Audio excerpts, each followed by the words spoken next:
190만 3,767명이 1차 접종을 받으셨습니다. 2차 접종을 받으신 분들은 누적하여 6만 622명입니다. 지난 금요일 4월 16일 일일 접종자 수가 최초로 10만 명대를 돌파한 이후에 금주에는 계속적으로 12만에서 13만 명 수준으로 접종을 하고 있습니다. 이거는 지난 4월 1일 4만 4,628명이 접종하였던 것에 비하면 3배 정도 숫자가 증가한 것이라고 보고 드립니다. 다음 주에는 의원 등 의료기관 및 약국 등 보건의료인, 만성신장질환자, 그리고 경찰, 해양경찰, 소방 등 사회 필수 인력에 대한 접종도 확대해 나갈 계획입니다. 이렇게 되면 접종 속도가 더욱 빨라질 것으로 예상됩니다. 이분들은 위탁의료기관을 통해서 접종을 하시게 되며 위탁의료기관을 통한 접종은 동의 절차는 필요 없고 누리집을 통해서 접종 대상자가 예약하시면 되고 사전 예약은 접종일 전날까지 가능합니다. 오늘부터 예방접종센터가 29개소가 추가 개소되어 총 204개소가 운영이 됩니다. 새로이 추가되는 29개소는 부산, 대구, 인천, 경기, 강원, 충북, 충남, 전북, 경북, 경남, 제주 등에 소재하고 있으며 구체적인 내용들은 보도자료에 기재되어 있습니다. 이를 통해서 4월 중 시군구 한 군데에서의 최소 한 개소 이상씩 예방접종센터를 개소하게 될 것이며 이러한 75세 이상 어르신, 노인시설 입소자 등 접종 대상자가 접근성을 제고하고 신속한 접종을 진행할 예정입니다. 4월 말까지는 264개소로 확대할 예정입니다. 사회 필수 인력까지 접종 대상이 확대되고 확대된 접종 인프라가 본격 가동되면 접종 속도는 더욱 탄력을 받을 것으로 전망하고 있습니다. 한편 4월 22일부터는 75세 이상 어르신과 노인시설 이용자, 입소자 및 종사자의 2차 접종이 개시됩니다. 화이자 백신을 1차 접종을 받으신 어르신들은 3주째가 되는 4월 22일 오늘부터 시작해서 순차적으로 2차 접종을 받게 됩니다.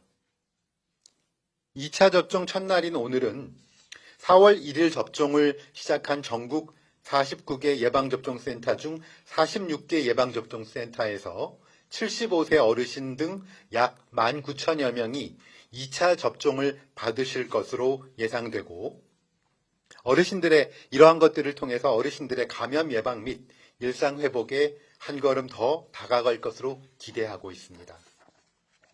다음은 안전한 예방접종 및 이상 반응 관련되는 내용을 말씀드리겠습니다.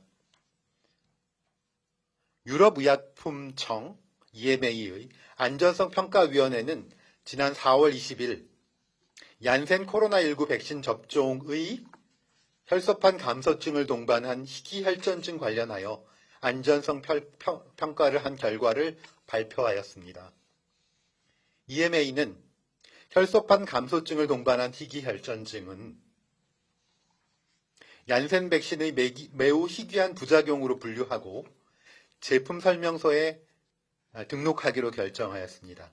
이러한 평가는 미국에서 4월 13일까지 얀센 백신을 접종한 700만 명 중에서 8명에서 혈소판 감소증을 동반한 희귀혈전증이 발생한 것을 근거로 이루어졌고 해당 증상은 접종 후 3주 이내에 60세 미만에서 발생하였고 대부분 여성으로 특별한 위험 요인은 확인되지 않았습니다. 유럽의약품청은 이 부작용은 매우 드물고 얀센 백신의 코로나19 예방 효과는 부작용의 위험성을 능가하여 얀센 백신을 사용하는 것은 국가별 코로나 발생 상황과 수급 상황을 고려하여야 한다고 밝혔습니다. 이에 따라서 유럽 국가들은 얀센 백신 접종을 진행하기로 하였으며 제조사인 존슨앤존슨사 측도 각 국가에 대한 물량 공급을 재개한다고 밝힌 바 있습니다. 우리나라도 예정된 물량의 도입을 준비 중에 있습니다. 현재까지 국내 이상반응 의심 사례 신고율은 전체 예방접종 196만 4,389건 중 0.65%인 12,000여 건이 12,732건으로 접종 시작 첫 주에서는 이상반응 신고율이 1.81%였는데 지난주에는 이상반응 접종 신고율이 0.13%로 전반적으로 감소하는 추세입니다. 신고 사례 중 98.3%는 예방접종 후 흔하게 나타날 수 있는 근육통, 두통, 발열, 오한, 메스꺼움 등의 사례였습니다. 최근 백신 접종 후 하지만 마비 증상으로 고통을 겪고 있는 40대 여성 간호조무사의 사례가 발생하였습니다. 금일 보건복지부 질병관리청 그다음에 지자체 관계자가 환자와 보호자를 직접 만나 위로를 전하고 지원 방안을 강구할 예정입니다. 예방접종 후 피해보상심사에 시일이 소요되는 점을 감안해서 해당 사례에 대해서는 1차적으로 기존의 복지제도를 우선 연계하여 의료비가 지원되도록 조치해 나갈 예정입니다. 향후에도 이와 유사한 중증 이상 반응 신고 사례의 경우에는 어려움을 경감하고자 지자체의 전담자 지정을 통해서 개인별 맞춤형 지원 체계를 마련하여 시행해 나갈 예정입니다. 환자와 지자체에 담당관을 1대1로 매칭을 하여 이상반응 신고부터 피해보상까지 전 과정을 안내하고 관리해 나갈 예정입니다. 그리고 필요시에는 긴급복지 또는 재난적 의료비 등 복지사업과 연계하여 보상 사각지대가 발생하지 않도록 조치해 나갈 예정입니다. 마지막으로 방역에 대한 주요 내용 말씀드리겠습니다. 감염 취약시설에 대한 선제 검사, 고위험 대상자에 대한 일제 검사 등을 통해서 진단검사 확대를 하여 환자를 조기에 발견하고 조기에 격리하거나 치료하는 성과들을 이루었음을 말씀드리겠습니다. 요양병원, 요양시설, 교정시설 등 감염 취약시설에 대한 선제검사와 위험도가 높은 사업장에 대한 일제검사를 통해서 환자가 이전보다 감소하는 감염 확산 차단 효과가 확인되었습니다. 감염 취약시설에 대한 선제검사의 경우에는 작년 10월부터 12월까지의 권고기간에 비해서 작년 12월부터 금년 3월까지 진행되었던 선제검사 기간 동안에 확진자가 감염시설 2,431명에서 1,590명으로 크게 감소한 것으로 나타났습니다.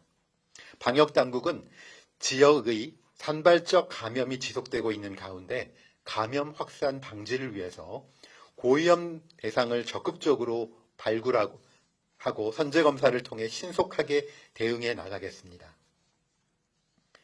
다음은 남아프리카 공화국 변이 바이러스 국내 유입 사례 증가에 따라서 오늘부터 남아공 탄자니아로부터 입국하는 분들에 대해서는 시설 격리를 실시하고자 합니다. 질병관리청은 최근 통계에서 보여드리는 바와 같이 예방접종의 환자 감소 효과가 드러난 만큼 접종 순서가 도래한 대상자들의 적극적인 예방접종 참여를 당부드립니다.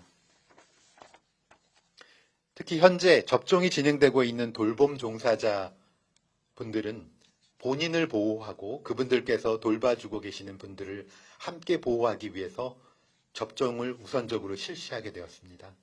정부는 접종할 수 있는 기간들을 확충하고 접종에 대한 안내도 계속적으로 진행하여서 접종 참여도를 높이기 위해서 더욱 노력해 나갈 것입니다.